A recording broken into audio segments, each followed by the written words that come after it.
y'all. My name is Jasmine Jones, and I am a licensed clinical social worker, and you are now watching Black Girl, a Therapist in the Wild, and this little show I like to call Therapist Sips and Reviews. And today we are reviewing Gen V Season 2, and we're sipping on Baileys and Kahlua. How y'all doing? So, I watched the season twice just to kind of get a good idea of what's going on and things like that. So I think I'm just going to try to stick to characters and their arc in the show in this season, so I can kind of break it up bit by bit. And if it gets mixed up, it gets mixed up. It is what it is, because they overlap because they're interacting with each other. But anyways, so this was a good ass season. I think I like Gen V better than the boys. I'm always constantly searching for something that will give me that Harry Potter feeling. And it's silly and colorful and things like that too. And the boys is more of like niggas killing each other in very gruesome, gory ways and being mad all the time. Being narcissists and shit. These are like some college kids like with magic powers and shit, and they trying to like figure out their lives while going to college and also living in this, kind of sort of dystopian environment that has been traumatizing them and their family members since the 1960s or whatever the fuck. And so that's what a lot of these kids on this show is riding on. They've been traumatized systematically, and also within their own families and things like that. Their family has, their family shot them up with VS babies. And, come to find out, some of these families that were shooting babies up, they were like Marie's family. We'll start with Marie. Marie's family, we find out, gave her V and went along with it because they couldn't have kids. And so like all this time she's thinking that they gave her the V because they wanted the money and all this other stuff. And so even Sam's family, they shot him up because they have a history of psychosis disorders in their family, and they thought the V would help him skip that, but it didn't. It did not even a little bit. But Marie. So basically, we start off with like this clip of Godolkin in a lab. So Godolkin, the name of the school, the dude that created V and stuff like that and disappeared, died, whatever. He's in his lab. The lab burns down and stuff like that because they was trying to shoot themselves up with the first batch of V and things like that. So apparently he survives. But anyways, we get to Marie. So Marie, first of all, I like how they kind of represented Chance throughout the whole show. It's kind of like his energy was just there throughout the whole show. They would bring him up. They would mention things that they missed about his character and things like that. So I like how they did that. So basically how they did it to kind of, because he can't be on the show no more. God rest his soul. Is that they made it so that his character, first Marie escaped by herself, right? She escaped the prison they were in by herself. And then Chance, seeing that happened, says, well, I'm gonna get us all out. And so he figures out a way to get them all out through a pipe that he saw leading out to the outside. But apparently they figured it out because they've been watching them all this time, and they got cameras everywhere and they listening to everything they say and do. So like they be trying to do stuff secretively, but this nigga, like Cypher nigga, but it's actually Godolkin, is listening to everything they're doing and saying and whatever. So they brick up the path that he saw as a way out, and so he tries to go a different path with this big metal door, and he tries to like break the door open, but he has the same disease as his dad. What's his name? Proton or something. His dad has the same power. He has like the electricity power and shit. And so every time they use the power, it like eats away at their brain or some shit. But he never told his son that he had the issue too. So when he tried to break the metal door open, he went into a seizure and passed away and stuff. And so, but Marie, she gets out of there, right? And throughout the whole series, we just kind of see how she's been molded by this systematic trauma. You know, first she accidentally kills her parents, and then she's made to feel like some monster for a good portion of her life. And she keeps trying to do things by herself. So in the beginning of the series, she's by herself she's still trying to look for her sister and stuff like that. And then, you know, she ends up going back to the school. They come and get her. They're telling her it's safer at the school and she could hide in plain sight and things like that. And it's harder to make you disappear if you just hide in the school. And so she's hiding in the school and doing what she's supposed to do. But at the same time, they're trying to figure out who this Cypher nigga is because he's the dean of the school now. And everyone except for Emma remembers him being, everyone except for Emma remembers him being at the prison. And so they're just like, why is he here at this school? And so Cypher is really up, you know, Marie's ass. Like, he really wants to find out why, like, something about her powers and stuff. And so he wants to give her like private training and things like that. And it's really weird how he's all about, like, for real, I thought he was going to turn out to be the good guy. I didn't, the twist got me. I was sitting up here like I was watching SVU, and I was just like, well, what if he's the good guy and he teaches her powers and he wants to destroy Homelander too? But then the more and more he got more evil throughout I was just like, no, he's got some shit going on. And so, like, because while she was staying at the hotel and she was before she got back to the school, they sent some kind of superhero that's kind of like Dog the Bounty Hunter to come find her. They're looking for her and stuff like that because this nigga Cypher wants to find her. So he's sending motherfuckers out to get her, right? While she over here in this hotel situation looking for her sister. So the dude that's like Dog the Bounty Hunter finds her, and he's like about to kill her, but then here comes Starfire, Annie. She likes to be called Annie.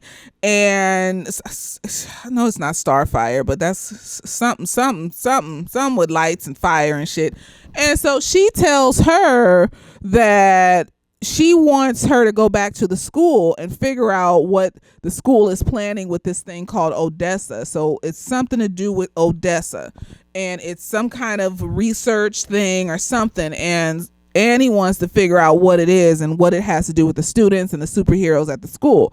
Of course, Marie doesn't want to go back to the school. She's done with it. She just wants to live her life and look for her sister and make sure her sister's safe and then just disappear into the ether.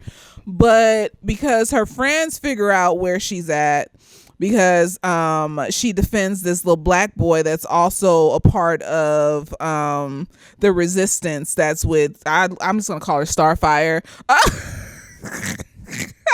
No, it's not. I know, but it's some star something, fire something. And he's a human black boy that's a part of resistance, and these white dudes tried to jump him. And so, like, Marie gets in the way and splashes the blood around and beats them up, and it ends up on the line, and that's how her friends find her, right? And so, like, they talk her into going back to the school, because what happens is what's her name, Kate, follows, because Cypher wants Kate to find Marie. And so Kate, we'll get to her. She be two-faced, but I think by the end she figures it out finally. But Kate follows them, and because they're mad at Kate because Kate got the last two, Emma and Jordan, out of prison, right? And like, she got them out of prison, but they hate her because she basically got them in prison. She was commandeering their brain and puppeted them and making them do shit they didn't want to do and shit like that. So they hate this bitch, right? And so when Kate pops up to get Marie, like, they just looking at her like she's crazy. And then Jordan throws her against the wall, cracks her skull, and then they run off because they was like, Marie was gonna try to heal her, but then they was like, don't touch her because she can reach her mind, and and so they just left. And so then they go to some laundromat and film some video where Marie is like, I just needed some time to myself, and I'm gonna come back to the school, and So they get on the mission of finding out what Odessa is, right? And so the thing is that Marie turns out to be Odessa. And so what Odessa turns out to be is Marie got the same B that Homelander got. And so I kind of sort of feel like maybe they were trying to, because it was way after Homelander was born. I feel like they was trying to make something to defeat Homelander, because Homelander's a sociopath that they made him into that. And so the thing with Marie though is that she has this like this need to, she feels like a monster. So every time they get together to try to figure shit out, she wants to run off and do the shit herself, which is aggravating. So Marie has this issue with feeling like she's a monster, and so she's the odd one out. So what happens is Cypher gets into her head and makes her feel like she's the chosen one, because she got the same V as Homelander. So she is the chosen one, but it also feeds into this thing of where she feels left out. And her and Jordan have been rocky because Marie just keep running the fuck off. Like, she left them at the jail and disappeared. She almost didn't want to come back to the school, and then throughout the season, like, she just leaving them and running off because she thinks she need to be the one to save everybody. And like, you see it when they're in the library and her sister's like, oh well, you know, every problem I've had is because of you. And I think Marie really feels that way inside. Like, she feels like she brings problems and trouble into people's life, and so she's a runner, she's a track star. She'll run off and just try to fix things herself. Like at the final, like the second to final showdown, when they were outside the little arena where she found Godolkin and shit, she was trying to keep her friends from helping her and shit, even though her sister had a vision that said that she would have died. So basically, if she had went in there by herself, she wouldn't have defeated Godolkin, she would have fucking died. So she tried to use her blood powers to keep them out, and then told Kate, well, if I give you your powers back, will you da-da-da. And it's like, girl, no, like, these people are here to help you. You need an army against these people. You can't do this shit by yourself. Just because he told you the one, that don't mean you don't need people on the side of you to run offense and shit, nigga. Like, what's wrong with you? And so, like, she throughout this whole season, she just has this issue feeling like she's a monster, feeling like she needs to do shit by herself. She left the old boss's house of Vought. She left the old boss's house because he had found her and the rest of them when they were at the library, and then she left in the middle of the night because it was going to be up to her to go find Cypher and kill him and all this other stuff, and go find and because that was before she knew that the man in the thing was Godolkin and he was controlling everything. And so you ain't even got all the information. You don't even know that old man in the hyperbaric chamber is Godolkin. And so basically Cypher is a puppet, and Godolkin his power is to puppet people's bodies and shit. And so this is the second puppet he's had that he puppets around and shit so that he can get his daily shit done. And so she don't have all the information, but she just gonna run off and shit. So by the end of this, her and Jordan, they had got together and stuff. But by the end of this, Jordan was just like, I don't think we can be together because I'm tired of being angry at you. Like, I'm tired that you keep running off, because you can't be in relations with somebody in a romantic situation and keep showing them that you don't trust them. You don't trust them to take care of you. You don't trust them to show up for you because you don't trust yourself. You don't think you deserve it because you don't give that shit to yourself. Why would you expect someone else to give it to you? And I thought it was really interesting because she said, I love you first to Jordan. I was shocked when she said that, because I was just like, the way she holds her shit close to the chest, the way that she, like, doesn't want people to help her, doesn't trust people. So the fact that she said, I love you first, even though what Jordan said after they had sex, she was like, so Marie was like, I was a virgin and all this other stuff, and she's like telling them that she loves them and stuff like that. It's kind of valid. Why are you telling the first person that you fucking on that you love them and shit? And I mean, she could love them, she could, but like the circumstances make it a little bit chaotic to be throwing the L word around. Like I'm not saying you need to be totally at peace to truly love somebody, but like it makes it too chaotic to be throwing the L word around. So all these kids are traumatized and fucked up from this system and from their families and what their families put them through by shooting them up with V and shit like that. And none of these kids are accepted by their family except for Sam. Yeah, except for Sam. Sam is accepted by his parents. He just, Vaught was trying to keep him away from his parents and shit, and was telling his parents that Sam didn't want to see them and shit on campus. But no, everybody else, like Marie, don't got no family. Jordan's dad don't like them because they're bi-gender and shit, so they can switch their genders off like drop of a hat. And whatchamacallit, Emma's family, her mom is a piece of shit, and then that's why she got an eating disorder and shit. So like the only one that got like even slightly decent parents is Sam. And so they don't have really good, strong, foundational, family foundations. So they all got shit going on. They were sitting on the bed in one of the last few episodes, and I love Emma. I think Emma reflects who I used to be in my 20s, and to see her evolve into the greatness that she is, just silly, goofy, but like don't like herself and doing impulsive things. Like I never had an eating disorder or nothing, but like still just doing impulsive shit just to be liked, just to get attention and shit like that. I felt it. And then to see her evolved into somebody that doesn't need that and letting her silly, goofy mother henness just come out is amazing. I love Emma. I think I resonate most with her in this show. Like I can't resonate with Marie. I'm not a runner. I'm not a track star. You give me some solid foundational shit, I'm going to stick around. Like, oh, this looks solid. This looks like a good foundation here. This looks steady. This looks consistent. Okay, I want to stick with this.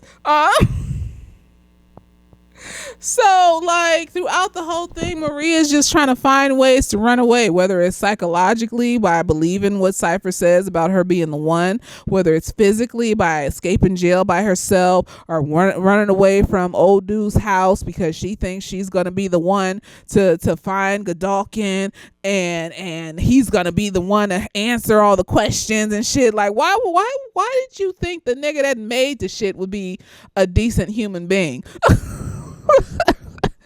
But they're young people, there's still a level of hope there. But anyways, by the end, because the more you push somebody away, eventually they're gonna leave. And so Jordan gets tired of it, and it's just like, I don't think we need to be together. I think we need to just be friends. And of course Marie's just like, oh my gosh, because girl, you keep pushing this motherfucker away, and this motherfucker don't know if the next crisis you just gonna dip and disappear on everybody. That's unsteady, and ain't nobody got time for that. So you need to work on that shit. And I guess we don't got time to be going to therapy. We're in a revolution right now, so you need to figure that shit out on your own. And so by the end, when they kill Godalkin and shit, they run off, and she's gonna be a part of the revolution with Annie, the Starfire, whatever the fuck her name is, and the speedy the speedy nigga and shit. He's a part of it too. And so that's kind of her arc. She's just a runner and a track star throughout this whole thing, and she just attaches herself to the ideology of being the one because she's always felt left out. She's always felt like a monster. And I think it didn't help that every time somebody brought her up, her being the one and being as powerful as Homelander, Jordan was just staring at her like she was a fucking monster and shit. And I think it because Jordan had their body commandeered by Kate and then by Cypher. So basically it's like a psychological rape.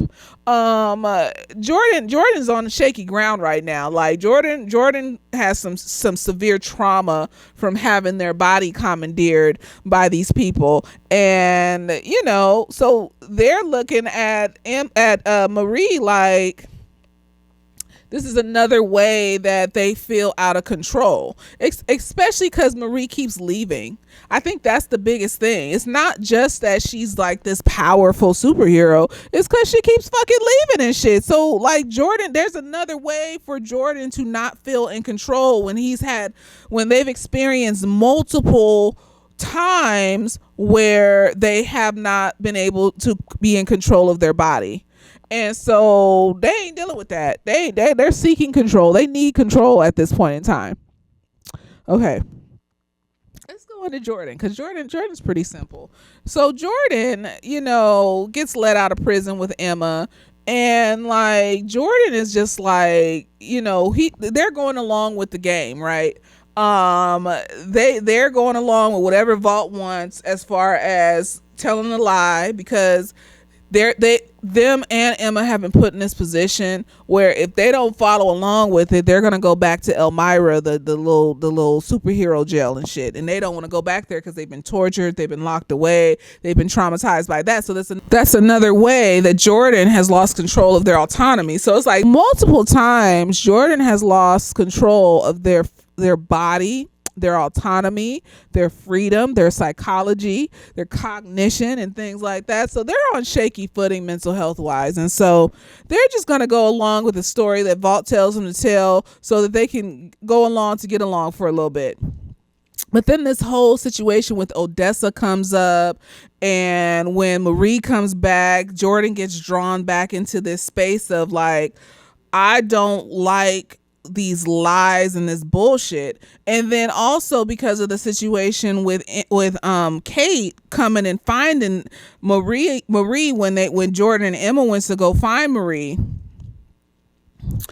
like now they're feeling a type of way because basically the black boy that was that Marie defended from the hillbilly white people in the beginning, the dog, the bounty hunter nigga, used that child as an example and killed him and said that he was the one that attacked Kate, not Emma and Marie and Jordan. And so now like Marie feels this type of way because like she helped him, and now it's another black body laying on the ground and shit. So they're bringing in a lot of this stuff from what's actually happening today. So a lot of discriminatory stuff, separating the humans from the superheroes. It's kind of like what they're doing, making people disappear and shit like that. What's happening now with immigrants and stuff, making them disappear and taking them off the streets and shit and taking them away from their families and shit. So they're kind of integrating a lot of the empirical regime that's going on in real life into the show, which they have been doing. But like before we had this president, like we didn't think it would mirror so closely, like it was far-fetched to be this bad and in your face before we had this president. So now it's like mirroring bar for bar, nigga. Like it was still, the shit was still happening. Like, Palestine was still getting blown up and shit like that. But like right in your face in the home country and shit like that in the United States of America, like we wasn't actively as bad as we are now in the United States of America. I don't know. Maybe this shit needed to happen. Maybe in order to save the world over there, shit needs to get blown up like in the government over here and shit, so people can start to realize that shit over there affects over here. I don't know, like sometimes shit needs to burn down in order to be rebuilt, just like when the forests, they need to burn down in order to grow new shit, like controlled burning and shit like that, like the Native Americans used to do. I just hope I survive. I hope we all survive.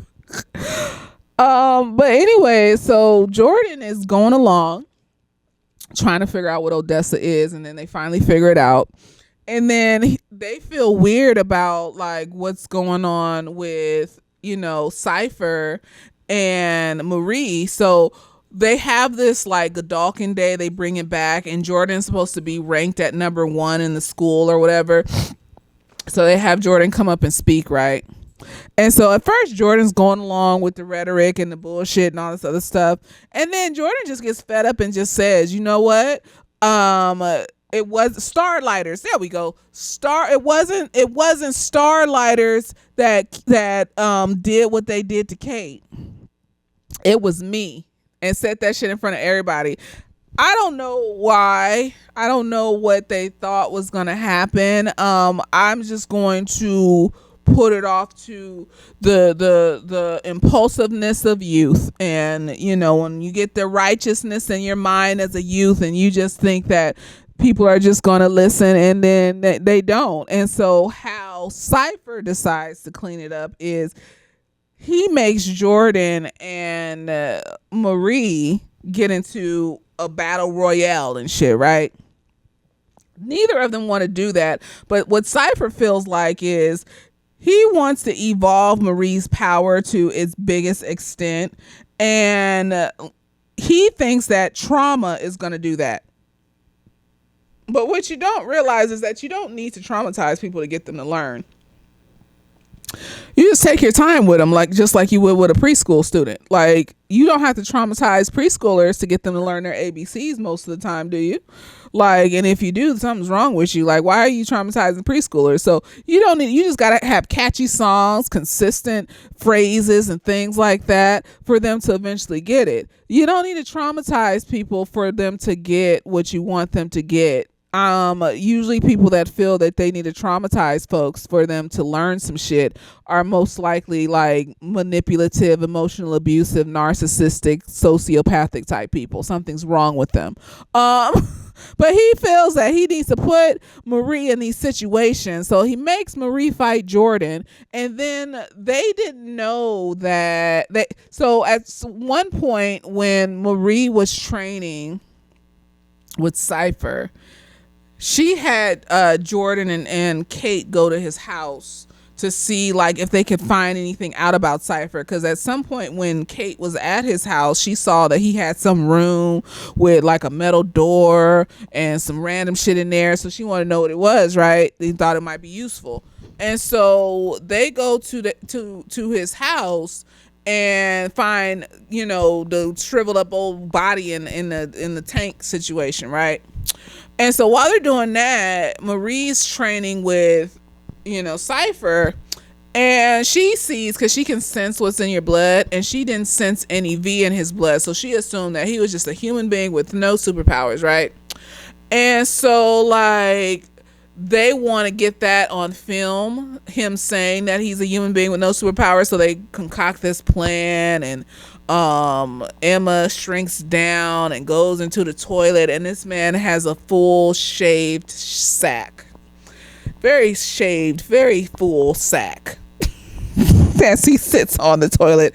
I don't mind a shaved nigga. I just I didn't expect to see that. I didn't expect to see his whole pink ball sack. I wonder if that was like a stunt double.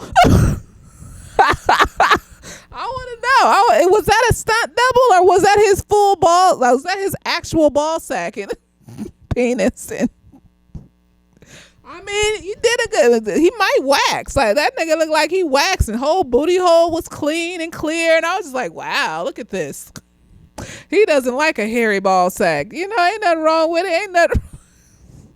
Anyway, they set up a camera in the situation, right? So while Jordan and Marie are down in the ring, they decide they're gonna kiss. They're gonna show the world we're not gonna fight. But then, like, of course this nigga knows what's going on because he has cameras in his fucking house.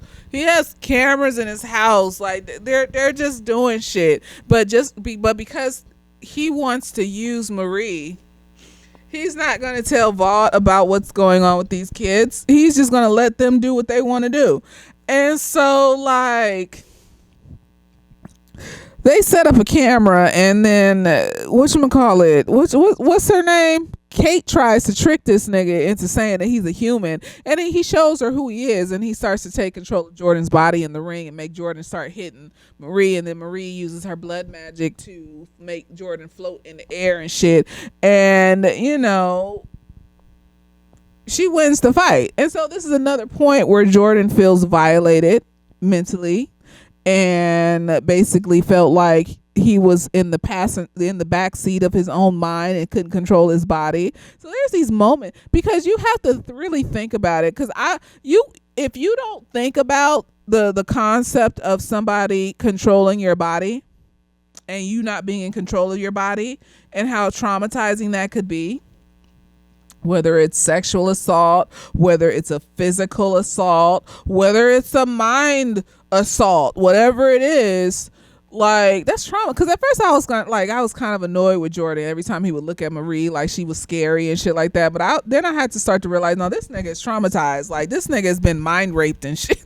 Like, I gotta be lenient with, and then they're young. They're like in their early 20s and some shit. Like, I gotta be lenient with that, because this nigga walking around scared. This nigga been scared ever since, Kate did what Kate did and shit.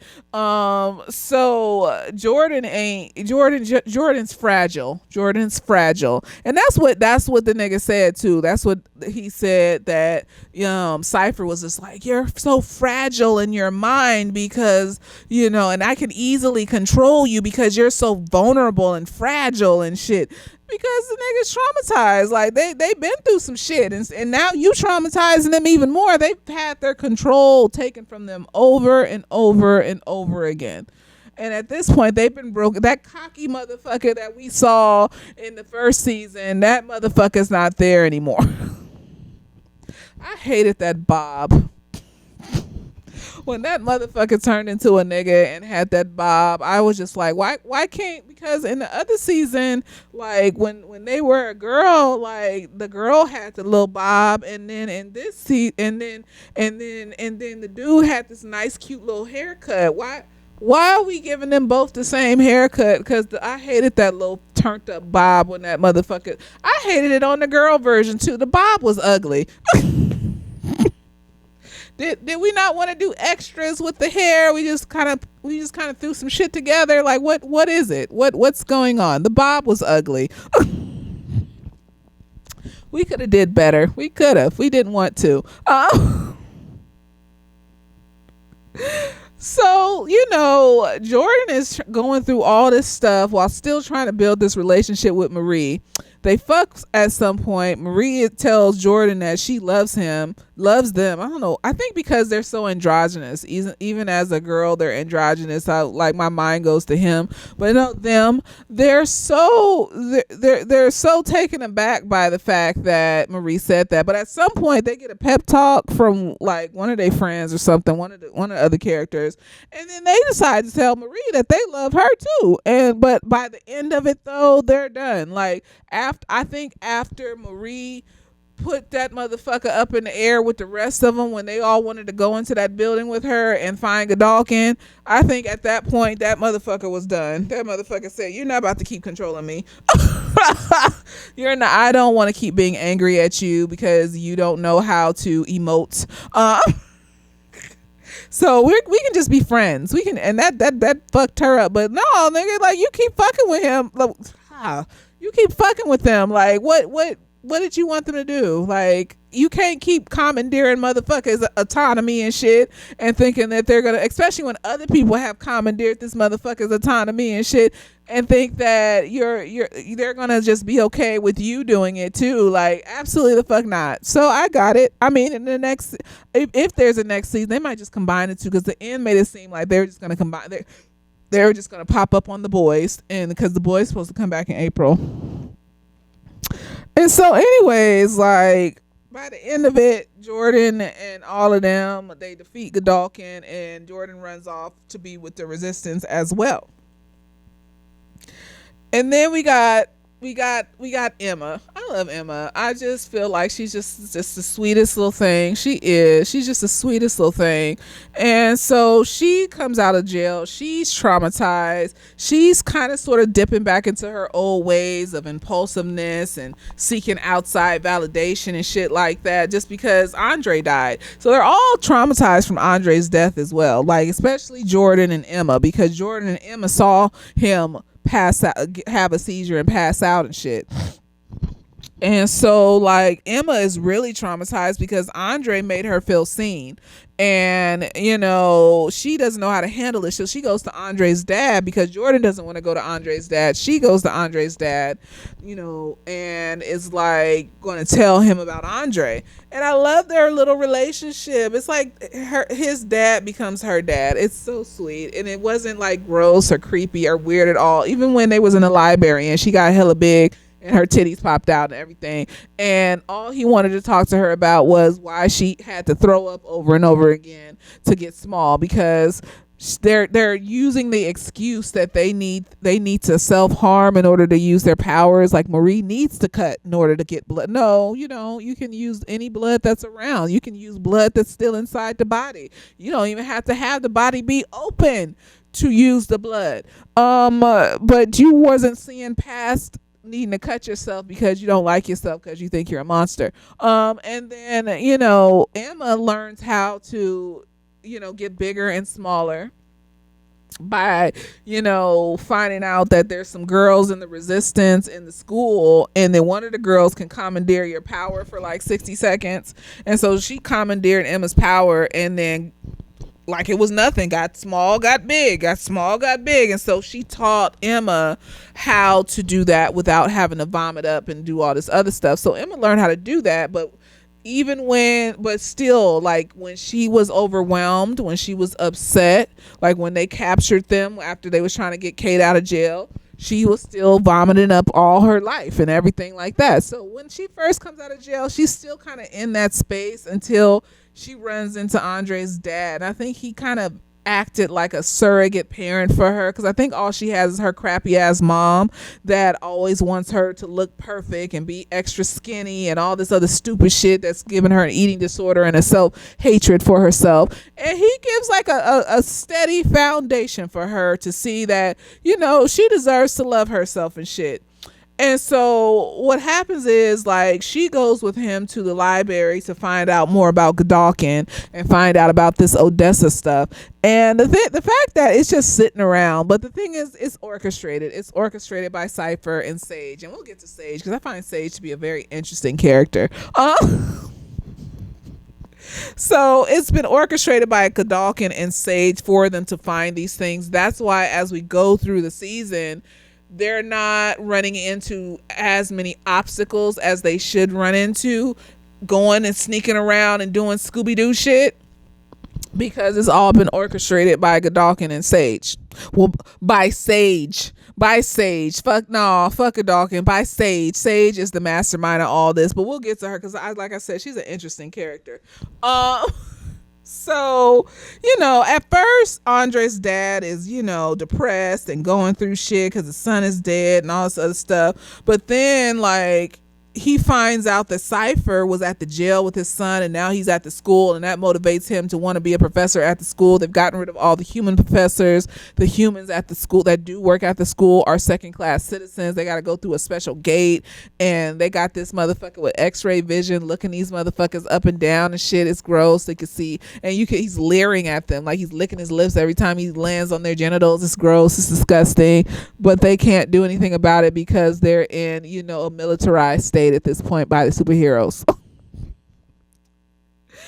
so, like, he's working at the school now, and they go to the library to find out more about Godolkin. They find the secret Nazi room, white supremacy room. Apparently, they're all just white supremacists that got powers. This is a different dimension, and what if the white supremacists, like, what if the white supremacists got powers?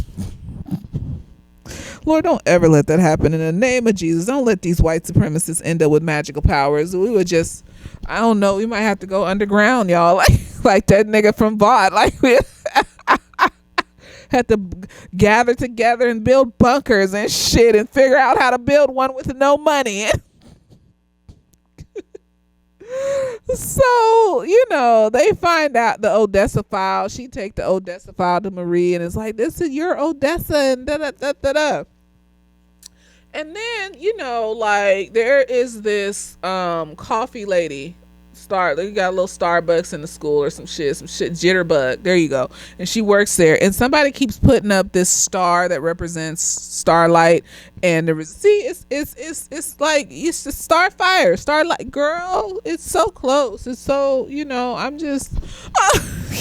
And somebody keeps putting that shit up there, and so the students see that shit and they coming at her like she put it up there, and so she's stressing out, going to work every day and scared and all this other stuff. So Emma sees this. Emma's like a mother hen. She's just caring and goofy and very neurodivergent coded, like just a random ass, just a me. She's just a me. And so she sees what's happening to the Starbucks girl, and she's like, well, I want to figure it out, because at first, like, she had been upset about something, and she was gonna eat 60, she was gonna binge and purge and shit because she was so upset about whatever she was upset about. But then she sees that this girl is going through some shit, and so she wants to figure it. So now she has a mission. So you give her a mission, a way to take care of people, somebody to help, she will hyper focus on that instead of binging and purging. There you go. Because she's a mama bird. And so she finds out that we never see the Jitterbug girl again. I feel kind of bad. She don't even talk to these girls about the Jitterbug girl and leaving her alone. I'm just gonna assume that they did that in one of them in between scenes that we don't see. Because I was just like, why don't you tell them to leave that girl alone? Like, why are we seeing you tell them to leave that, to stop putting that shit on that girl's, booth and shit? But whatever. And like, come to find out, one of the girls' brother is in some class that she has to take. It's like some social media class with some trad bitch with butterfly wings and shit on her back. And the trad bitch, because Emma got like 5 million followers, she want to make Emma one of the robots and shit that just feed out bot information and stuff. And Emma's like, I don't even be on that shit no more. I don't want to do that. And the girl is like, well, the dean said you had to, and da-da-da. And I'm just like, ew, disgusting. I couldn't be a trad wife. I don't know what you want me to do. I'm not gonna be a trad wife. The clothes look uncomfortable. I'm not consistent enough with cleaning and cooking, and it's not something that I enjoy. So you gonna take what you gonna get. I'm gonna do the best I can with the fuck I have, bitch. If you don't like it, don't come over here. I don't know what to say. You'll get love, though. You'll get lots and lots of love in various different ways. But otherwise, I'm not a trad wife. I don't know what the And so Emma meets this dude in class, and so they got like a little budding romance. But like, Sam has been lingering around, and now Sam has been crashing out because Kate got into her altercation, and now her powers are all fucked up. So Sam Emma's been kind of standoffish with Sam because of last season and how he was an asshole before Kate, even, because he said his whole little thing to Emma about how she just seeks outside validation, and that doesn't make her a superhero. So, the shit Emma was saying at the end of the season about him being a fucking asshole and that had nothing to do with Kate was very much so true. But partially a percentage was Kate. He did go and ask Kate to make him not feel anything anymore, but like to kill and maim and destroy everybody, part of that was Kate's doing. So Emma's off of him. She's off of him in the beginning, and then he's getting upset because he's trying to find out who did what to Kate. And it's getting hints that it was Emma and Jordan and Marie. And so he feeling a type of way. So he tried to corner Emma and shit. Emma's just like, no, nigga, fuck you. Kate is evil. She was controlling your mind and shit. She's not a good person. And he's just like, okay, well. And then Emma goes off. It's after the whole situation in the library and shit. She goes off to tell them about Odessa. And so, like, she has this whole situation, finds out who the girls are that are running the low resistance situation, and then she inspires them and encourages them to, like, let's go, like, let's do more of this, let's hit them harder. And they didn't think their powers mattered. Like, the girl could touch people and take their powers for 60 seconds. I think that's a vibe. Like, all you need is 60 seconds. You just need to have like a superhero around you constantly. And the other girl, her pubic hair, she can control that. I mean, it was helpful in certain arenas. It was the pubic, it grew, and then she used it to turn the water on, so that turn the water off, so that Emma could walk through the pipes, and then she used it to tie up the nigga at the end. It was useful, and yeah, Emma doesn't realize. So she's getting what the girl that can take her powers for 60 seconds. She's trying to get the girl to teach her how to grow without, making herself sick, right? To shrink and grow without making herself sick. And she just feels like she can't do it. But then the girl looks at her and is like, but you came into our lives, and just like the person that inspired you, you inspired us, because you gotta love it. Girl, I was watching this, like, have y'all seen It's a Wonderful Life? I watched it as a child. All I remembered was the part where the angel took him around the town and showed him how the world would be without him. And something about every time a bell ring, the angel gets his wings. That's all I remembered, right? So I turned that shit on to watch it. I'm like, why is this movie 2 hours? That was my first thought. I was like, and then I was like, because I watched it because like I kept like watching Christmas stuff, and the Christmas stuff, some of it was copying this, and then I realized that a lot of shows and sitcoms will copy this movie, and this movie has never been remade, and then people kept posting online that this is one of the greatest movies of all time, and so my curiosity was piqued. And so I sat up there and watched that fucking movie. Y'all, I was sobbing. I was just like, wait a minute. This nigga basically stopped somebody as a child, stopped somebody from ending up in jail for 20 years and becoming a bum. His loan offices allowed most of the people in the town to buy homes instead of renting from the bank. Just the way he was touching people's lives, but because he didn't like himself enough, he didn't realize the impact he had on the world when shit was starting to fall apart, and so he just wished he wasn't here anymore. And like I was just like, no, nigga, you need to like that shit. Watching that shit reinforced that I wasn't up on my self-love game. I really was not where I need to be, and that shit made me realize how much I need to really love myself, because like it made me think of the ways that I be sitting and talking to clients, and like I don't know what happens to clients after I discharge them, but for the ones a lot of them don't come back. And for the ones whose life has been changed by our interactions and shit, if I wasn't in, if we never had those interactions, like how much of a detriment would that be to certain people's lives to not have interacted with me? And just to realize how much you touch people's lives. And you don't even realize it. Like I was telling a client today, you could be walking down the street and see some pretty flowers and just smile at the flowers. You ain't paying attention to nothing, nobody else.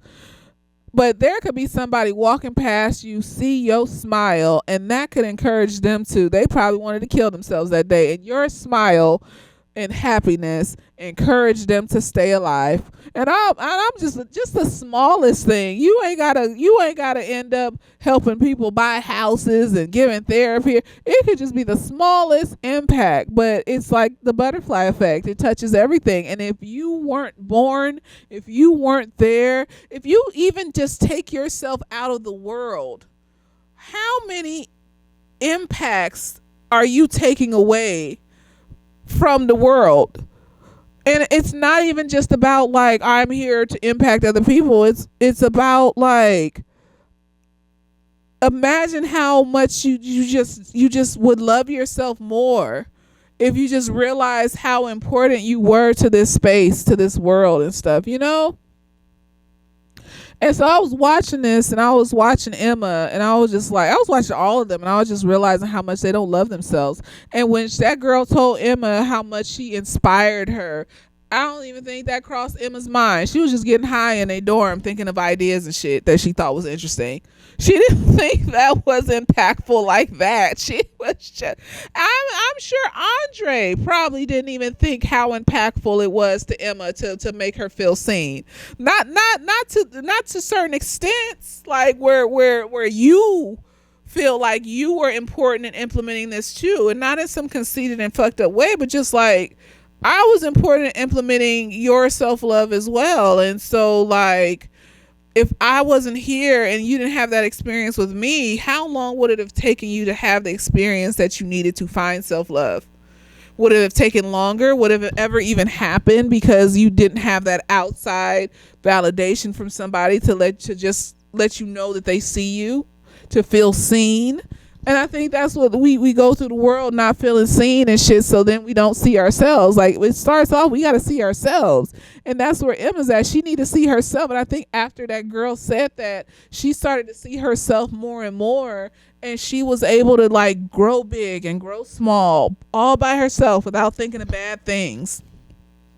Like when she was in the toilet and shit like that with the smooth balls nigga. That image will not get out of my head. His balls were just glistening and smooth and pink, and I was just like, what? It was just interesting to see. It was. Did they get a stunt double? Like, why are they so pink? Like, shut up. Like she came out of that and like she was able to get back to regular size. And the girl asked her, like, well, what did you think about it? She was like, nothing. And that's what it was, because she was too in her head. She was too in her head with her own anxiety, trying to make up either things to make herself feel bad to get small. But if you make yourself feel bad and then you need something to make yourself feel better to get big, but you're stuck in that quagmire feeling bad, it's going to be harder to get big. So it's like you need something else to figure out how you get small and big, and just not thinking of anything and just letting your power do what it needs to do. It's a vibe. It's a vibe. And so going through this, Emma also has this little touch of romance with the girl's brother, but it doesn't go anywhere. And then Sam comes back into her life fully, and she's just like letting him know, because when they were in the underground bunker and shit, she was just letting him know like, nah, because Sam was like, I wanted to see if maybe we could like try to create something new. And she was like, nah, nigga. Like, he was all up in her face. I'm glad that he respected her boundaries. He was on new medication too. That was good. And she just was looking at him like, no. It wasn't even like a I'm interested look. It was just a like, get away from me. I don't want this. Absolutely not. Because he was killing motherfuckers. He killed the niggas from like he was killing motherfuckers and shit, nigga. Like he was doing some heinous ass shit. Like in the last episode of the 4th season of The Boys, like he was instrumental in kidnapping them motherfuckers and shit. Like he was at that point he was deeply brainwashed, but still like what started it off, what popped it off was like you was out here like wilding out without Kate doing anything to you, honey. Like absolutely not. Absolutely not. And so anyways, by the end of this, she's a stronger person. She can set stronger boundaries. She ain't just letting anybody walk into her life. She's not letting loneliness rule her, because if she had 2 niggas she could have been with, and one of them is a part of the resistance and shit. And she was like, absolutely the fuck not. Like, no, you got some shit going. I'm not dealing with that. I loved it. I was just like, yes, girl, heal, bitch. And she was just the same funny, goofy, colorful bitch that she always been. She just wasn't as scared anymore. Like, she's still traumatized. She probably still gonna need a good round of therapy after all this is said and done. But if she survives, in the name of Jesus, I hope Emma survives. I don't care about the rest. I don't. I just, Marie's a runner, a track star. She was irritating me and shit because she was surrounded by all this love, but you have the audacity to control your friends' bodies. after you just told Kate you don't, and I understand why you don't trust Kate, but then you sitting up here doing damn near the same thing because you don't want them to help you. Nah, girl, you irritated me. So Emma joins the resistance and she's a better person for it. Let me see. Kate is a complicated character because she was fully ensconced in the cults of Vought. She believed her survival meant that she had to be a part of this, and basically getting them Jordan and Emma out of jail. She's telling them like, you have to be a part of this too, and you just have to pretend and then we'll all be safe. Like, no honey, just like I said in my Wicked review in the last video, when you rub shoulders with chaos, you gonna get chaos on you, love. Like, that's why you ended up doing all that fucked up shit you were doing and you lost your friends. You can't be the Trojan horse that sticks around and starts to try to be friendly with the manipulative, narcissistic sociopaths. They're just going to keep making you do bad shit to where you feel trapped and where you feel like you can't ever get out. That's all it is. Like, and so over the course of the show, Kate ends up with her shit fucked up because she followed Emma and Jordan to get Marie. Comes back to school, her head's all fucked up, her powers are fucked up, all this stuff. And then she goes to Cypher, and Cypher is telling her, well, you need to focus on getting your powers back because the only thing important about you is your powers. And I think that's when it clicked for her that she can't. No, these people don't care about you, love, and like, if your powers are gone, you're gone. There's no safety net for you here. I think that's when it clicked, that there's no safety net for you here. All you are to these people are your powers. And so if anything happens to you where you don't have powers, they're going to kill you or get rid of you or act like you never existed. And so the protection and safety that she thought she had cultivated by rubbing elbows with chaos was never really there, wasn't?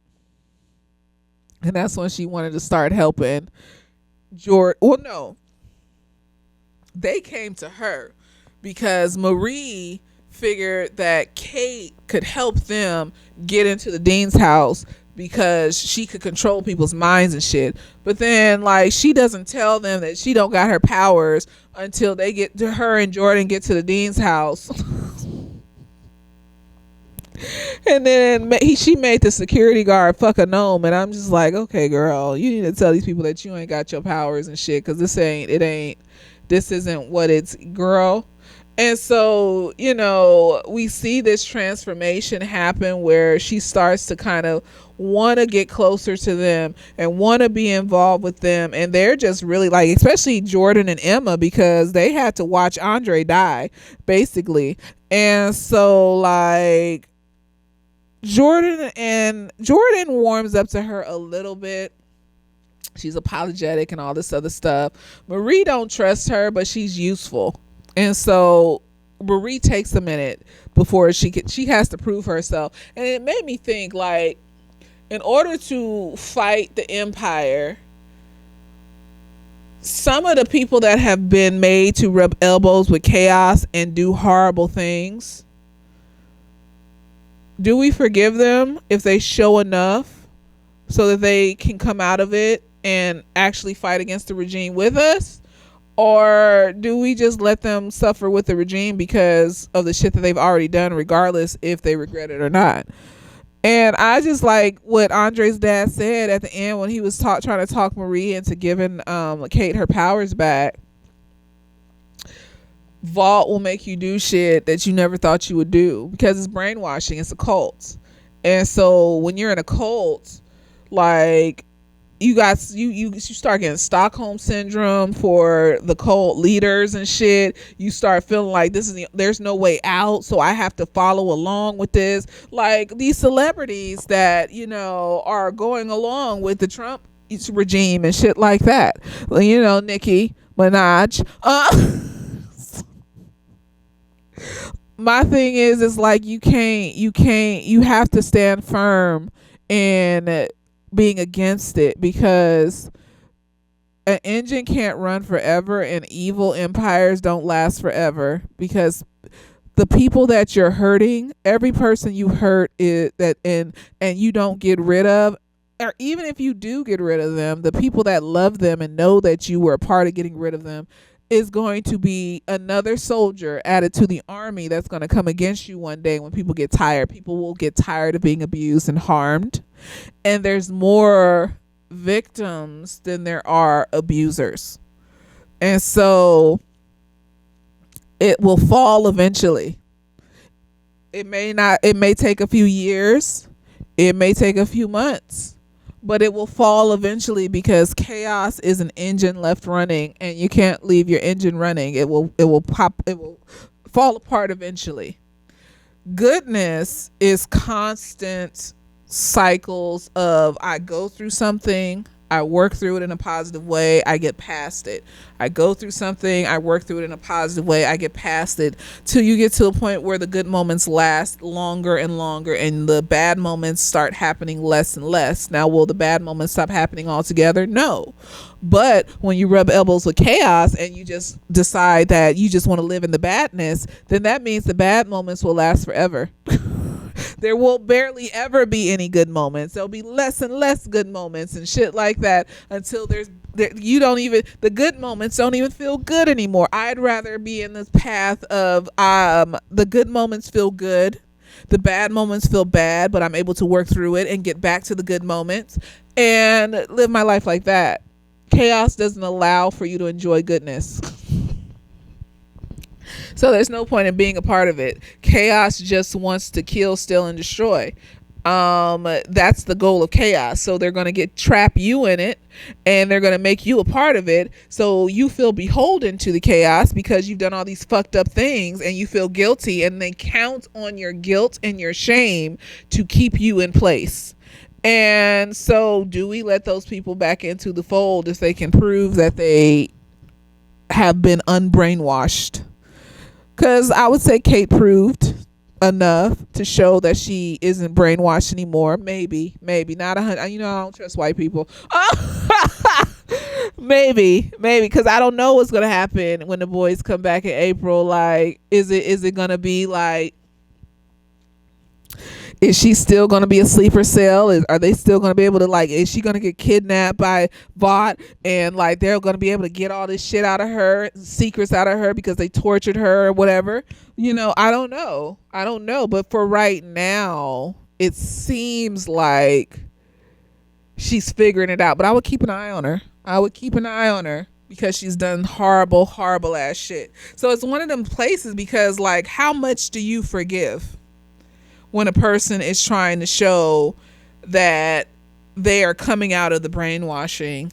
Because in all reality, like, if you were a part of it, like in today's world, in this dimension, supposedly, if you're a part of it and you was killing and stealing and destroying with the rest of them and shit, you going to jail, nigga. Like, you going to jail with the rest of them. It don't matter. Like, I was watching this true crime thing, and I forgot this nigga's name, but he was like killing young boys and shit like that. Just disgusting and gross. And basically, he turned these two young boys into his henchmen to basically go out and get young boys for him. And on there, they said that people can have sociopathic moments where they can respond as a trauma response. They can respond in a way that's sociopathic, just like their abuser, in order to survive. But that doesn't mean that they're an all-around sociopath, that if this abuser wasn't around, that they would get off on killing, stealing, destroying, and molesting and doing all that shit. So it's like, how do you deal with those people that have been brainwashed, but they're not a full-on sociopath narcissist like the main people? Can they be healed? Can they be turned around? Can they be forgiven to a certain extent where they can at least live a life somewhere? I don't know. I think it depends on the people dealing with them. For me personally, I don't know. It depends on what you did and what like them boys was hurting other little kids. Like I just don't know if I couldn't have them in my space. I don't know if I could fully trust you like that. I don't know, girl. You can be all up in my face taking accountability, saying that you were da da da and you was wrong. And it's like the pick me women that end up with these niggas that are trifling, and then they end up like for my man and shit, just doing heinous shit. And then later on, while they're in jail, realizing that, oh, I was only 17 and he, groomed me into some shit, and I ended up doing some stupid shit, and I never really loved him. I was a teenager and shit, and now I'm 35 and I've been in jail all this time, and because it's like, what does forgiveness look like for those people? I don't know. I don't know what forgiveness looks like for those people, because anybody could be taken in and abused to the point where they're brainwashed into doing some heinous shit. That's why I avoid them type of people, like the manipulative, narcissistic, sociopathic people altogether, because it's very easy to be brainwashed when you're experiencing the same types of tortures and pain and the give and takes that they do to brainwash you on a consistent basis for a long period of time. And so I'm not even gonna be, once I get a hint that you might have some shit like that going on, I'm not even gonna deal with that. So I don't know. I don't fucking know. I don't have it. What do y'all think? That's what I'll ask. What do y'all think? You think, like, is there a way that people like that, the henchmen of the world, the hench people of the world that have been brainwashed into these regimes, that they wouldn't normally be this way if they weren't brainwashed by these people? What does forgiveness for them look like? And could you fully trust them? What work would they have to do to be trustworthy again? Because even Andre's dad said that he's been brainwashed by Vought and made to feel like he had to do and say and be certain things to survive in that type of regime. And so I don't know. He probably killed some people that didn't deserve to be killed and all sorts of shit like that. Like, I don't know. But anyway, so at some point, Kate proves herself enough to where Marie gives her powers back. And they go out, and she goes off to join the resistance and stuff. I don't know.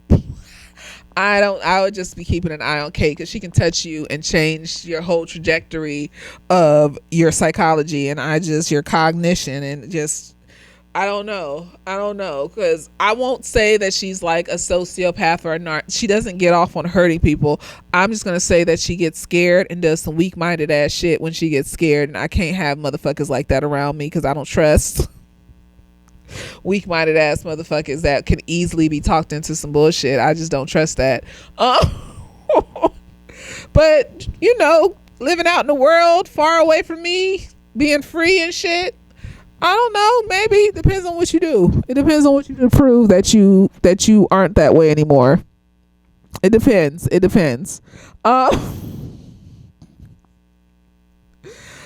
Let me see. And then we got Sam. So Sam, after Kate has her it was an accident, after she got her ass beat by Jordan and Emma and Marie.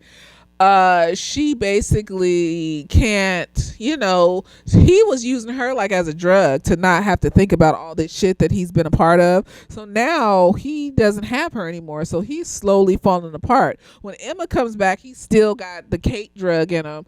And he just is like really calm and is like, why are you so mad, Emma? Like, maybe bygones can be got bygones. And Emma's just like, Andre's dead. What the fuck are you talking about, nigga? And he's like, oh shit. And he starts crashing out and go get some more Kate drug and shit. But now he can't, because she can't use her powers properly. So like his psychosis is coming back up. He flips out because he doesn't know who hurt Kate, and he scares Emma again. And then he goes to visit Kate in the hospital, he goes and visits Kate in the hospital, and Kate somehow commandeers the nurse's body and makes the nurse say that, like call Emma's name and then ask why you guys are hurting me and all this other stuff. So that's how he gets on the trail of Emma and them, right? And so he scares Emma, and Kate ends up killing the nurses in the room, and that's just horrible. So he scares Emma in the hallway once he realizes that she took one of the dude's phones and got an Uber on his phone to go get Marie. And Emma reads him the riot act like, "No, nigga, like you eat like Kate's a piece of shit. Like, why are you better get your shit together." And so Sam is spiraling. He's just spiraling in his psychosis. He was dating one of the influencers on campus. She breaks up with him, and he's just sitting in his psychosis. So he decides that he's gonna go back to his parents' house. He wants to relive his childhood, and maybe things can go back to normal if he just is with his parents. Come to find out, his parents have been trying to contact him. Vault kept telling him that he didn't want to see them, and so he was feeling like his parents abandoned him, but actually it's all Vault. All these people are blaming themselves, like Annabeth, Marie's sister. Cypher kidnaps her and shit. She's blaming Marie, saying everything bad that happened in my life was because of you, and like everybody's blaming themselves, with they're not blaming the right person. Vault is the problem. Vault puts you in these situations. Vault made your parents think that they had to take this drug and put it in a baby in order for them to have a baby without psychosis, or to even just have a baby and shit like that. And so it's not all of y'all. It's none of y'all. It's Vault. Like, we need to focus our attention on the actual entity that is causing the problem here for everybody. And so he goes back to his parents' house, and they reminisce and they bond a little bit, but then he starts to crash out, and like he thinks his mom is calling Vault, and she wasn't, and he crashes out and pushes his dad to the ground, fucks his shit up a little bit. And then come to find out, because he thought that the V was what messed his brain up, his mom tells him that psychosis run in the family. His uncle went to a store and tried to shoot up the store one time because some paranoid ideology he had and shit like that. And so he realized he been had that shit. The V didn't do shit to him. It didn't make him like that. And so he had to come to terms with that. And then his mom also was like, you need to take accountability for your shit, nigga. Like, you can't keep putting it on V and putting it on this and putting it on that. You need to take accountability for your shit and work on your shit yourself. Like, we'll support you, but like, you need to work on your shit, right? And so, and then she tried to temper it a little bit and be like, but like, obviously the genes were my genes. But then he was like, nah, it wasn't your fault. Like, it was some ancestor that we had, probably had some shit going on, but it wasn't your fault, and da-da-da-da-da, right? And so, like, at some point, he ends up on proper medication that's actually helping him. Because I was wondering, like, I don't know if I missed that part, but when I watched it the second time and I saw him say it, because I was wondering the first time when I was watching it, like, why is he calmer now after visiting his parents? Why is he not seeing the little stuffed animals and the Muppets and shit? But it was because he got on some good medication and shit. And while he's there, Emma calls him to come help them break Kate out of jail. So Cypher sent Kate to jail because of the whole situation with the recording. And my thing is like, nobody would have known but Cypher, we'll get to him. He's some kind of control freak. He got some shit going on. Nobody would have known really that, that recording was there. Like, you didn't have to send Kate to jail.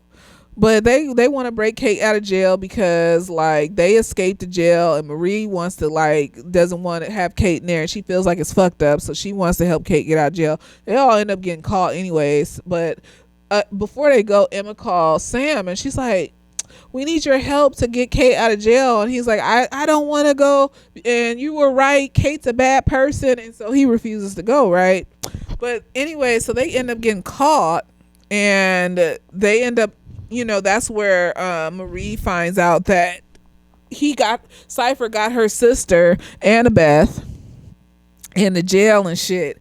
And so Kate is able to pick the lock on her collar, and she kills a guard and gets up out of there and starts breaking everybody out. And then they were like, why was this so easy? Like, why isn't there alarms? Where are the guards? And so Marie goes to Annabeth's jail cell, and Cypher has sliced her neck, right? She was dead on the floor.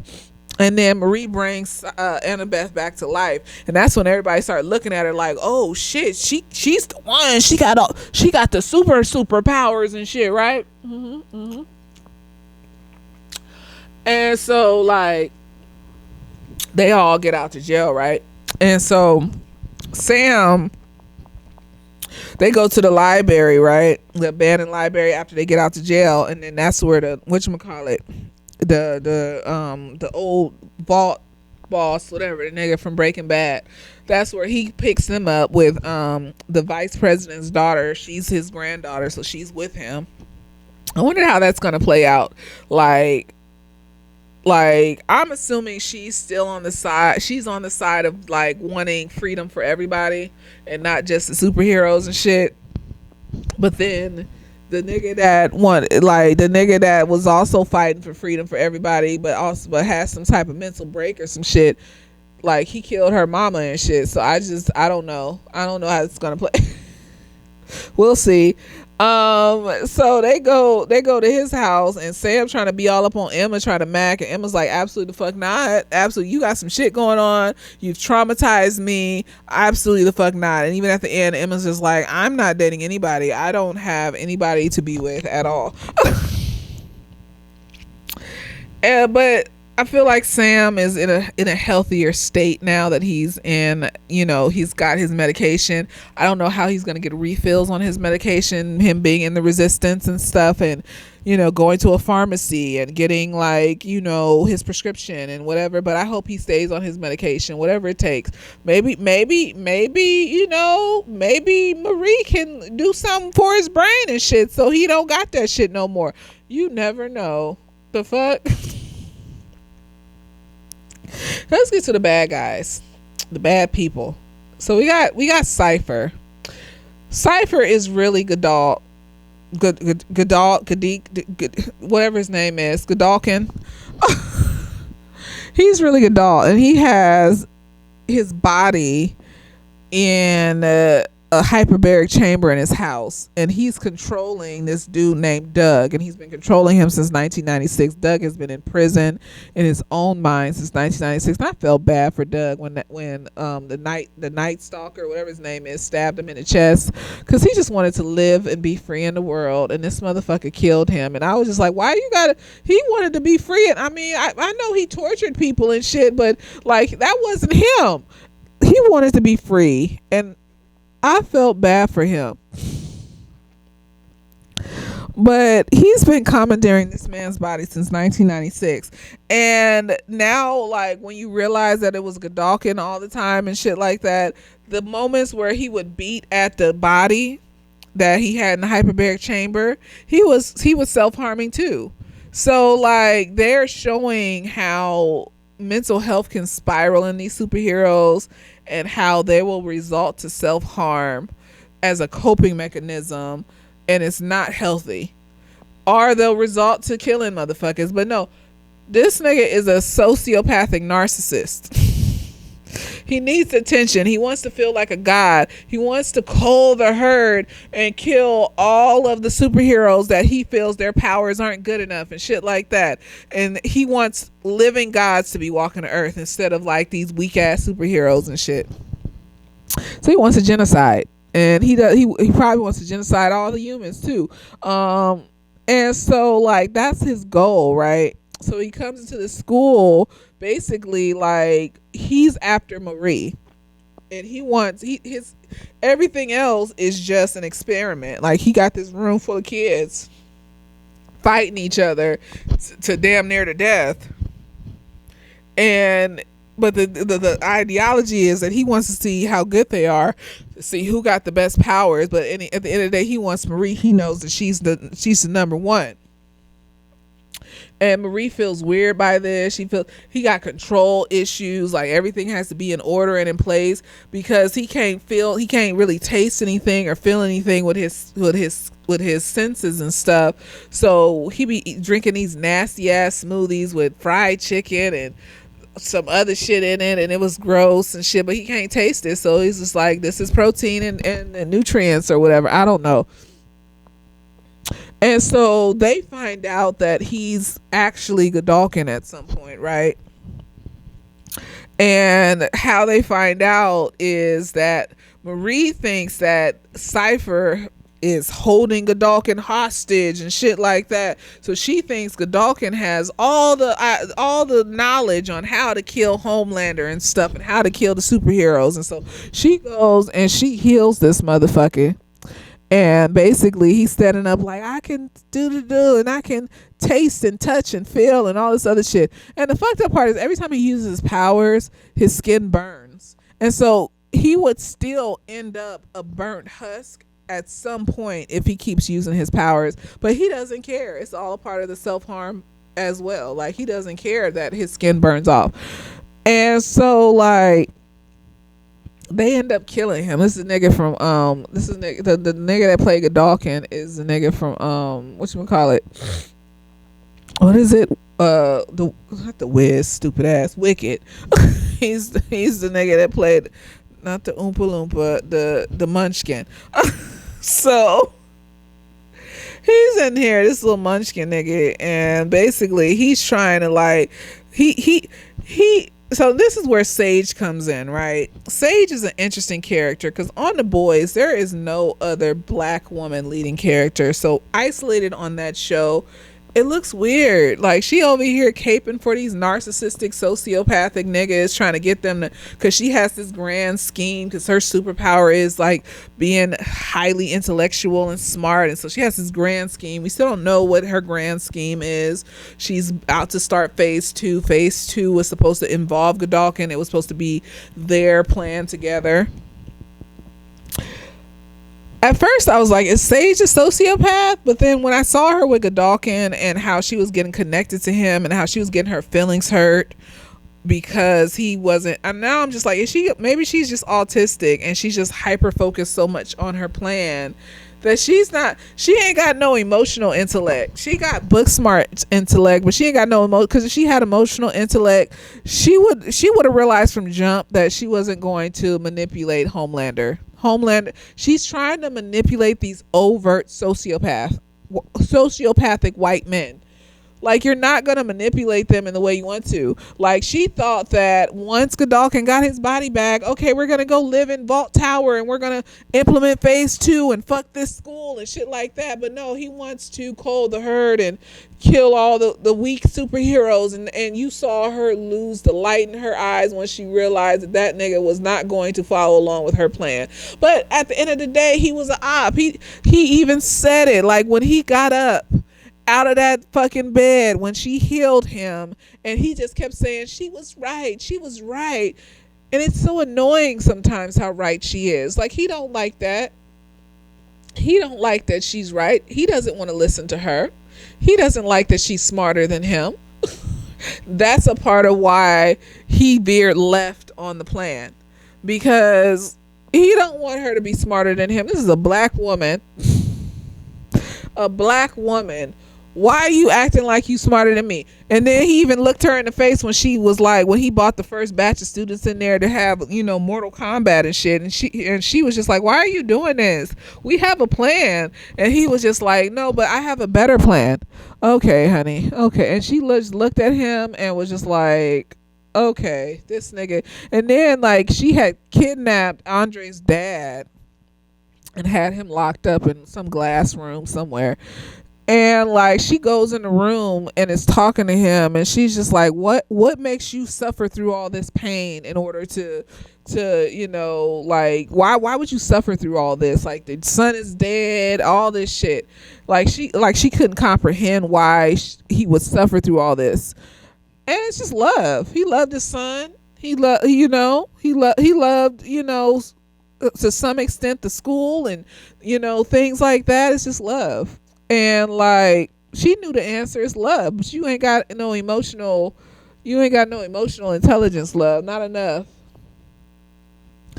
Because that's the reason why you suffer through dealing with Godalkin.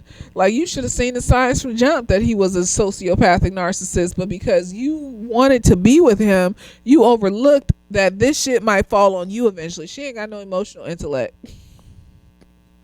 And so, like, that's her shortcoming. That's her flaw. That's her kryptonite, is that she ain't got no emotional intellect. She thinks that she's just going to put these puzzle pieces, these chess pieces in the right spot and everything's going to fall into place, but she's not accounting for the fact that she's dealing with chaos. If you rub elbows with chaos, you're going to get that shit on you. They're not going to fall in line the way that you want to. Just because your plan seems like it should work out in your head does not mean that everybody else is going to follow the plan, especially when you keep dealing with these fucking sociopaths and shit and narcissists and shit. Like, she was just like, what did she say? She was like, I just don't understand, why. And like, everything keeps ending up the same at the end. Like, why do you put yourself through this if everything is just going to keep ending up the same at the end? It wouldn't have to end up the same at the end if you just recognize that chaos is not going to listen to you like that. So you have to basically manipulate chaos, just like chaos is manipulating you, in order to get your plan across. And you're going to do some really fucked up shit in the process that you're going to have to live with in order to try and manipulate chaos. So I don't know what her grand scheme is. We don't know what her grand scheme is. I don't know if it's for the good of everybody. Is her grand scheme to end up killing Homelander and letting people be free? Or is her, because like she even said, like in the last episode of season 4 of The Boys, like, she came back to Homelander after he kicked her out and said he didn't want her help no more. She came back to him and Homelander was just stuck with like, why did you come back? I kicked you out. And she was just like, just to see if I could do it. Like, I just want to. So is this just like some sociopathic type of like, I just want to see what kind of power I can amass? What can I actually do? How can I manipulate these people? And then get bored with it and let it go when she's done? Or is there some actual, moralistic scheme going on here that might actually help people? I hope so, because I just hate seeing, because it's easier to see her on Gen V because there's other black people, black women and things like that on here that are leads. And like she isn't like the only representation on The Boys, because she's the only representation. So people, it's easy to look at her and just be like, why the fuck did they make this black woman into a narc? But I feel like there's deeper shit going on. And if you watch Gen V and you see how her plans are unfolding, I'm curious now. I want to know, what's the plan? Like, what's phase 2? What's that supposed? So she's an interesting character because you don't really know where this is going, and you don't really know like why are you involving yourself with these chaotic people? Like, why are you involving yourself with Godolkin and falling in love with this nigga like this? Like, she wasn't in love with Homelander. She just thought that Homelander could be a pawn. And when Homelander proved that he could be, because she spent too much time telling Homelander what to do. And he don't like that. He's chaotic. And now that she realizes that, now she's formulated a better way to manipulate him, where he feels like everything is his idea. That's how you have to manipulate these narcissistic, sociopathic motherfuckers. You got to make them think that everything was their idea. Like, oh yeah, you did that. You did. Look at what you did that. You did that. Until you get what you want. That's the same mistake she was making with Godolkin. Like, she was like, and she was taking in his praises and things and believing them. No, when that motherfucker said that you were being vulnerable and that was a turnoff, he was telling the truth, love. But then he came back around and was like, oh, but you make me very happy and shit. And so she's easily manipulated emotionally when she cares about motherfuckers. And that's why you got to show me a lot of shit to make me care about you, because I will go gullible in a heartbeat and just believe it. I'll just be like, no, he loves me. And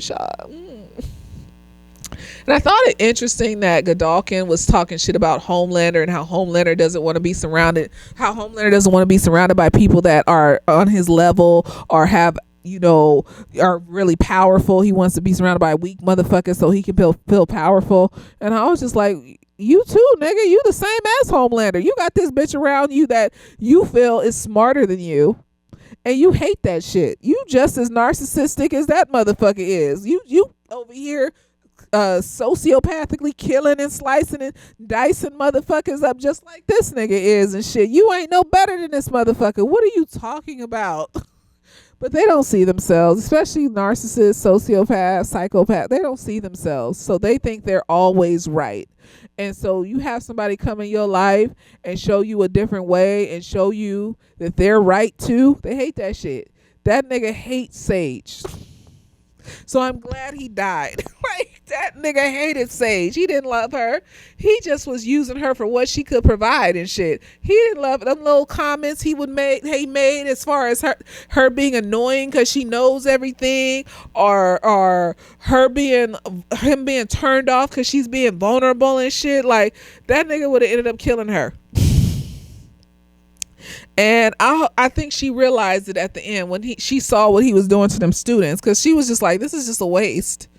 Like, this is just a chaotic waste. What's the point of this? Like, we have a plan. What's going on?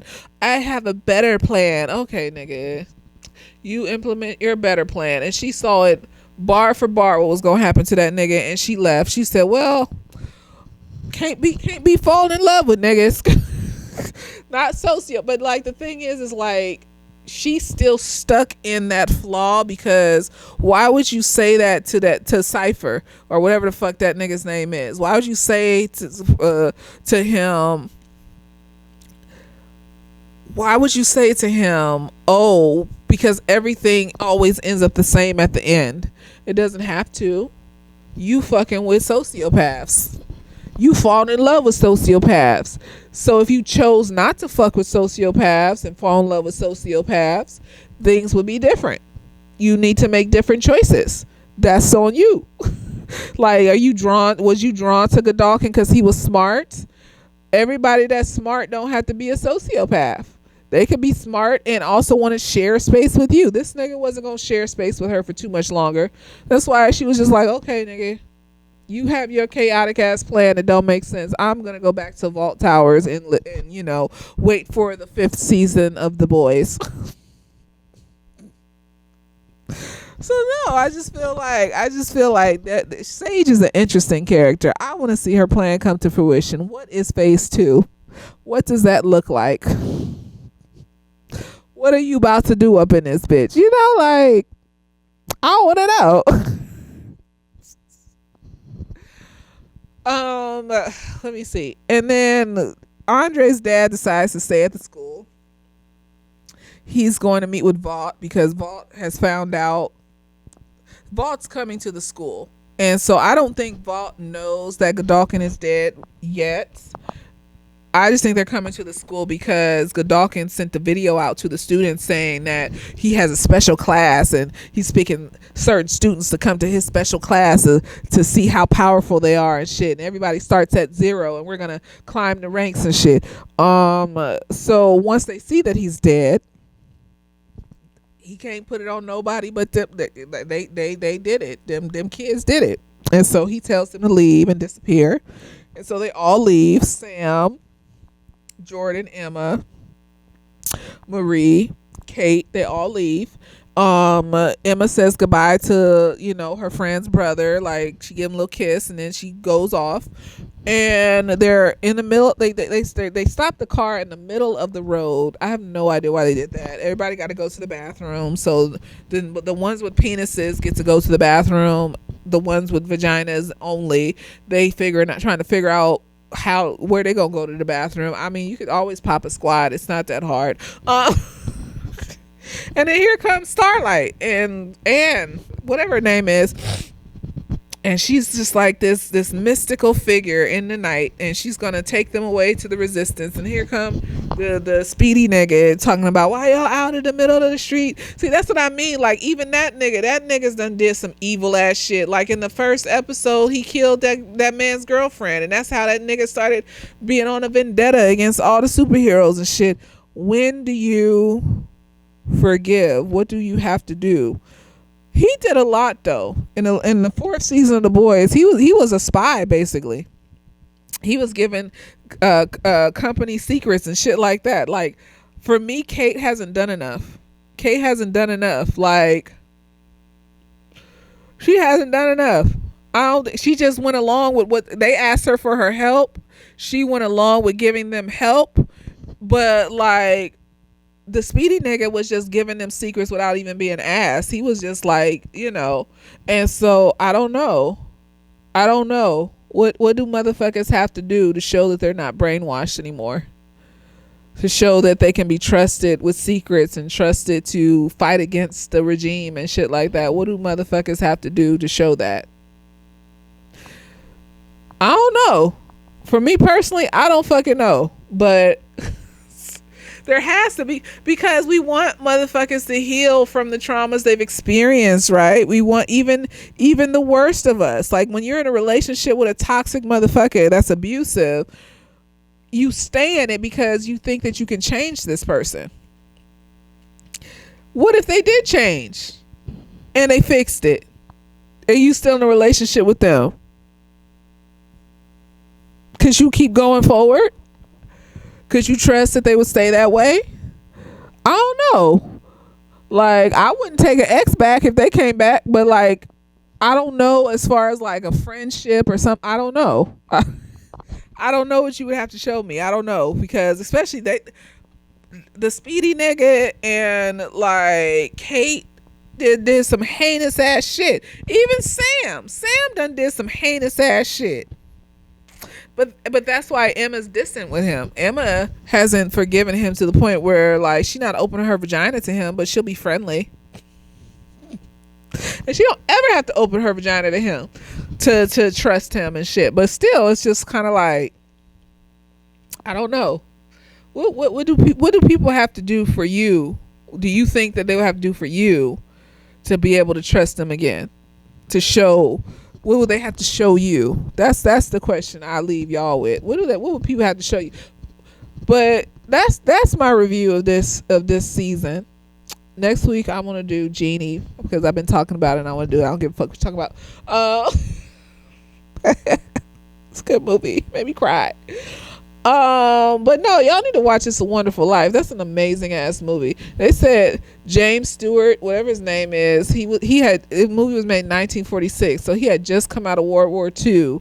And there's this scene where he's at the bar and he's just breaking down crying because he lost the money for the loan company. Like, he lost it, and like they said he was really crying in that shit. Like, he pulled up all his war trauma from the year before and he was sobbing in that motherfucking shit. Like, when they was filming that shit, it was realistic. In real life he was a racist, but it's 1946.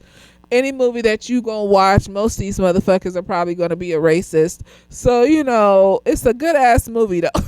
So I'll let you know ahead of time. Use your discernment. If that makes you not want to watch it, it is what it is. I can't be mad at nobody. Niggas are racist, and most of them people in that movie was probably racist in real life. But it's still a good. That shit had me sobbing. I was just like, yes, I need to love myself. Like, I impact people. People impact me. We impact each other. I impact myself, most importantly. I'm not seeing how much I make change in this world because I don't love myself enough. I need to love myself enough. And I just feel like everybody need to watch it. I hope they never remake that movie. Why would you remake it? For what?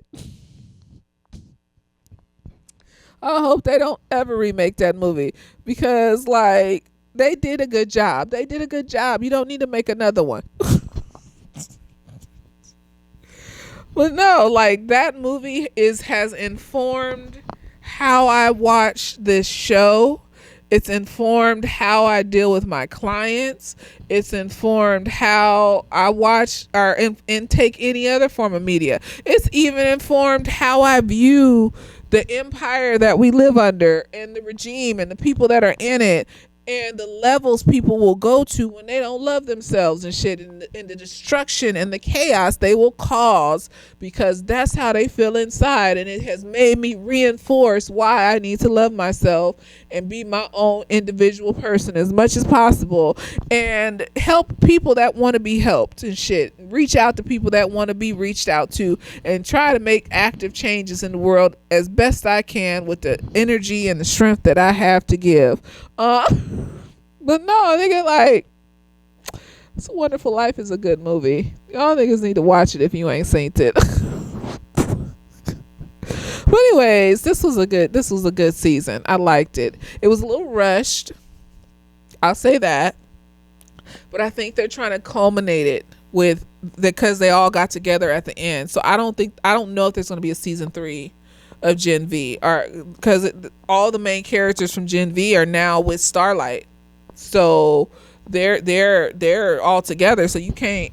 What are we going to do? Like, they're not separate anymore. So it was rushed as well. I think I liked how they rushed it though. The way they did it, they wove it into the plot, so it made sense for it to be rushed because Godalkin was orchestrating all of this and stuff. So they made it make sense instead of it seeming like these huge ass plot holes that don't make sense when they tend to rush shit in movies and shows, and that shit irritates the shit out of me when they do shit like that. Like, why?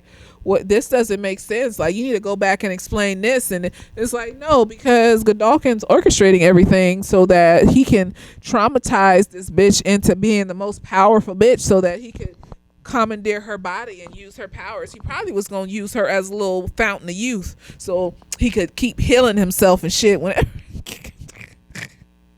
That's some bullshit. I'm tired. And then at the end, she says thank you for the level up and shit. So basically, they even explain when you see her again in The Boys, if she's even more powerful and it's only been a few months and she hasn't really had any training, they covered their bases with that too, because when he commandeered her body, he basically instilled in her mind how to evolve her powers to the highest level that they could go. And so she doesn't need to train to evolve those powers anymore because she already knows now. And that's a vibe. That's a vibe. I like how they did that. Because I could see why it needed to be rushed so that they can all culminate and get together. But they needed it to make sense, and they were able to make sense. And that's what I liked about it. I like that. No, I'm excited to see what happens in the next season. And now we have like multiple ways that Homelander can die. We have the potentiality of maybe his son, maybe. I don't know. He seemed like, because they tried to trap him and shit, and now he don't trust these niggas anymore, and he killed that lady and shit. So I don't know, but I don't know if he's a full like sociopath and with no empathy. I don't know if he could live in a Homelander world and see the destruction and the gore that his dad will eventually show him to his face. So there is still a slight potential for him to be a weapon against his dad. We got Marie, who knows what she can do with her powers and her blood power and shit like that. We got, what's his name, Billy, and his tumor turned into tentacles and shit, and he can use his tentacles to hurt people. But like, I'm not, because them is tentacles and shit. Like, unless he pop up with other powers and shit, I don't know.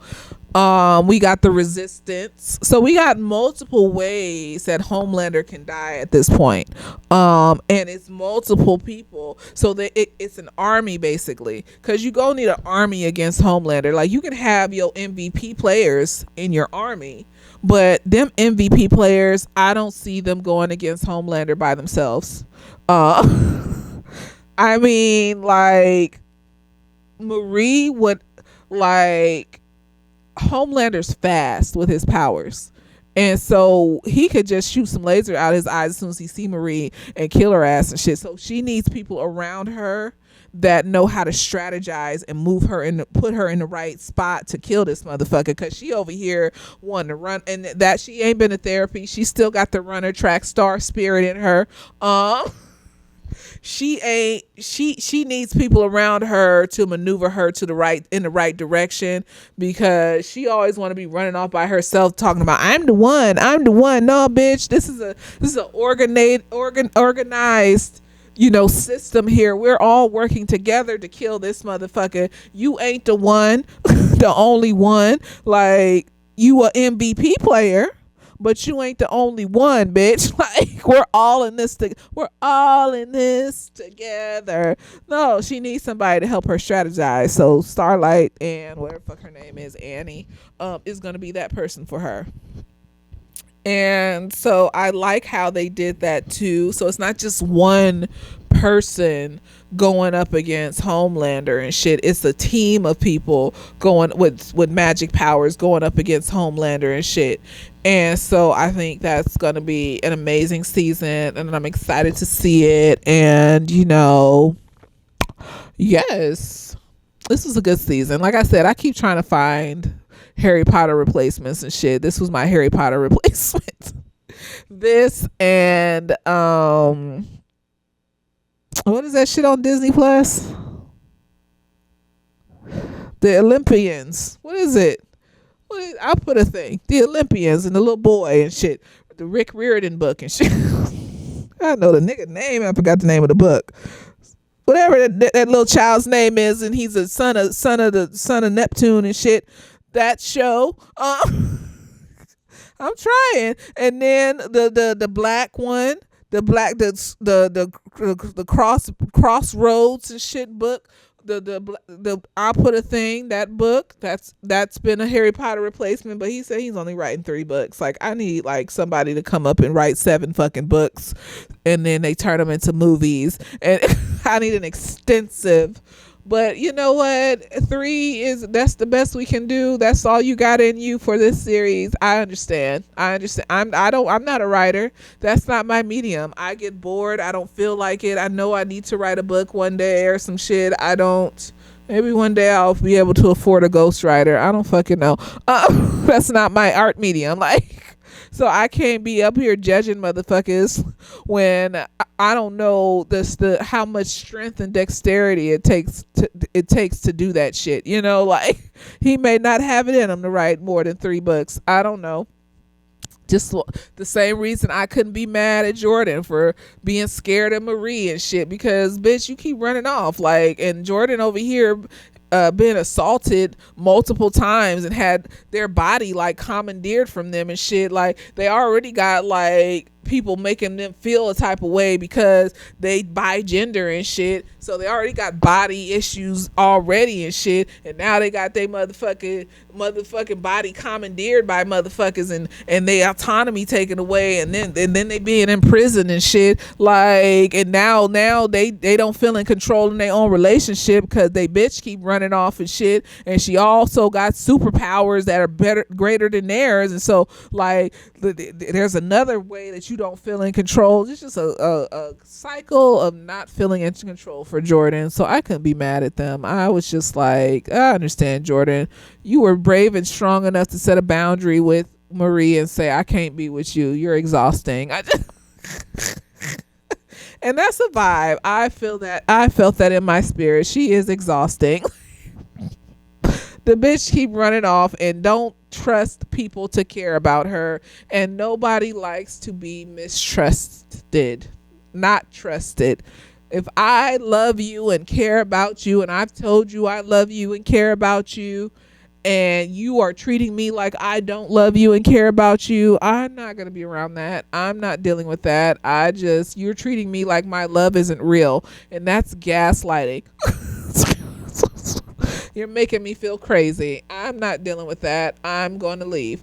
So all kudos to Jordan. I can't be mad. And Marie she irritates the shit out of me with this not trusting people shit. I understand where she's coming from. I understand that people have hurt her and stuff like that. But the thing is that since she came to that college, she has had people consistently show up for her and be there for her. She just had to learn how to trust them, right? Because they've all had fucked up lives where they've been abused and mistreated and things like that in a certain way. So we are not playing the trauma Olympics. They've all been abandoned emotionally and physically in some way. And so for Jordan to be able to extend themselves and trust Marie and trust in their friend group, for Emma to be the mother of the group and be able to trust in her friend group and shit like that, even though she's been through shit, and then Marie can't do the same thing. And I know being a black woman in the world adds an extra layer to it, and everybody deals with their trauma differently and shit like that, but it was just annoying. It was just annoying, especially when like you sitting up here being a hypocrite with Kate, talking about I don't trust Kate because she's gonna commandeer our bodies and make us do things we don't want to do, and then you turn around and do the same thing. I don't care what the reason was for. You turn around and you do the same thing, and it still wasn't a good reason because your friends had superpowers too and they could have helped you. You turn around and you do the same thing, and then you try to get Kate involved and you tell her to make your friends forget about that shit. Like, why would you? Absolutely the fuck not. That's why you lost your partner. You need to sit with that. You need to sit with that and you need to think about it. You need to sit and you need to have a good think about why you lost your partner. No, my favorite character on this motherfucker is Emma. Just a precious, sweet little girl. Just precious. I don't even be liking white people like that, but you know, like that's how you know that I'm not like, you know, a fucked up person. Like, I don't hate white people. Like, I can see the humanity in white people. It's just that I need to see the humanity first. And Emma is a human and she care about people, and she just need a little leg up here and there and shit, you know. And the way Andre dad came through for her, that was beautiful and wonderful and magical and shit like that. And you know what, I like Sage. I know she's been used as an instrument for evil, but she's orchestrating something. And until I see her follow through, I need to see her follow through first. What is phase 2? What is the plan? What are you trying to do? Because right now you really do look like an instrument for white supremacy and shit, and you falling in love with a racist, just like what is that movie with Leonardo DiCaprio and Tiana Taylor? Put a thing just like that movie, and like it's not looking good, girl. You fell in love with a white supremacist. Like, he had a whole secret room of KKK shit. Like, are you in touch with your blackness, girl? Like, even with her, I'm just looking. And the thing is, you know what? At this point, is it how we're writing the black women in this show? Is it how we're writing them? Like, what's going on? But then. With them, like I said earlier, with Marie, she's in a group of people that are traumatized. That's just how Marie expresses her trauma. It's just kind of annoying to a certain extent, because now you're trying to control other people with your trauma issues instead of just letting them help you. And that's not okay. I didn't like that. I think that's where I had a turning point with her, and I was just like, the fuck are you doing, girl? So she's slightly annoying. I don't hate her character. It's just she's just slightly annoying for that. And Sage, like, they set her up as an instrument for white supremacy, made her fall in love with a white supremacist. And she really loved him. Like, that's the part that annoys me. She really loved him and got her feelings hurt when she realized that he was a sociopathic narcissist. Like, where are we in our blackness? Where are we in our blackness, Sage? Like, why are we even fucking with these white motherfuckers anyways? Why? I'm glad he's dead. So, you know, yeah, I don't know what to say. I don't know how to feel. But Emma, she's just a precious little girl. She's just precious. Yes, she is. That character is precious. She just wants to help people. She was the first one trying to like figure out where Marie was. She was the first one trying to tell Andre's dad about Andre and shit. She was the first one to try to bring them all together, all of them and stuff, and maintain the friendship. She the first one trying to help people and shit like that. She inspired them girls, even though it annoyed me that like we didn't actively see her bring up that little barista and tell them girls to leave her the fuck alone. That part annoyed me. I didn't like that. But like, no, she's just precious. She is. That's my favorite character on this show. I don't have a favorite character on The Boys. Like I said, it's more adultish and grown and shit, and it's just a lot of violence. And I just kind of slog through it just so I can watch Gen V and get the gist of what was going on. But anyways, that's my review for the Gen V season 2. Let me know what you thought. Like, share, subscribe. Later days.